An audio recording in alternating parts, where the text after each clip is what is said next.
वैसे बुंदेलखंड की कथा तो हमें ये बांदा की बहुत याद रहेगी, बहुत याद, और इसीलिए तो हम दोबारा फिर बांदा आएंगे। बांदा के लोग महान है, महान होते ही हैं और होना ही चाहिए महान। बांदा के लोग सीधे सीधे चलते, इन्हें टेढ़ा नहीं आता। यदि इनसे कह दो कि जाओ पानी दिखा लाओ तो ये पिलाएंगे नहीं, केवल दिखाएंगे। जितना कहो उतना। कह दो कथा में आ जाना, देखो भाई आ गए साहब कथा में। हमने कहा कथा में आ जाना, साहब आ गए।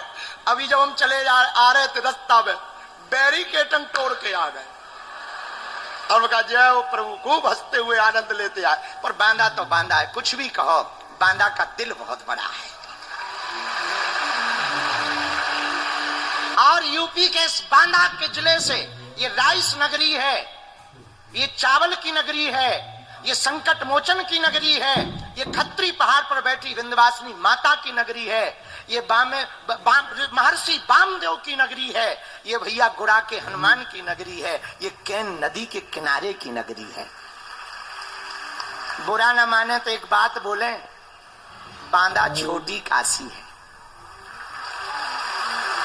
बांदा यदि छोटी काशी है तो कैन नदी छोटी गंगा है, और किनारे पर ही है, बांदा के किनारे पर ही। बांदा जिस किनारे बसा वो कैन नदी के किनारे बसा हुआ है। कर्णावती नदी का किनारा, महर्षि वामदेव जिनकी वेदों में उपनिषदों में चर्चा है, वो विंध्यवासिनी माता जो पहाड़ पे बैठी है, पहाड़ को भी श्राप लगा है, कोढ़ होने का श्राप लगा था।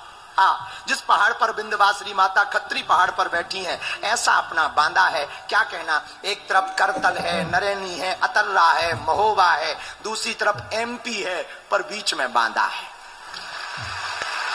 भैया जोरदार ताली बजाकर पूरे बांदा को धन्यवाद दो।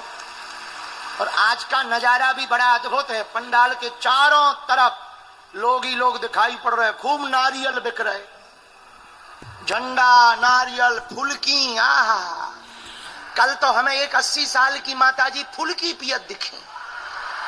हाँ, लार टपकत जा रही, फुलकी को पानी गिर रहा। अबे वो तई छोड़ से और फिर दे फोड़ फोड़ के, हमें लगा दांत ना हुए उनके, तो वो तई फोड़ फोड़ के और फुलकी बारो भी पूरा हाथ डाल के।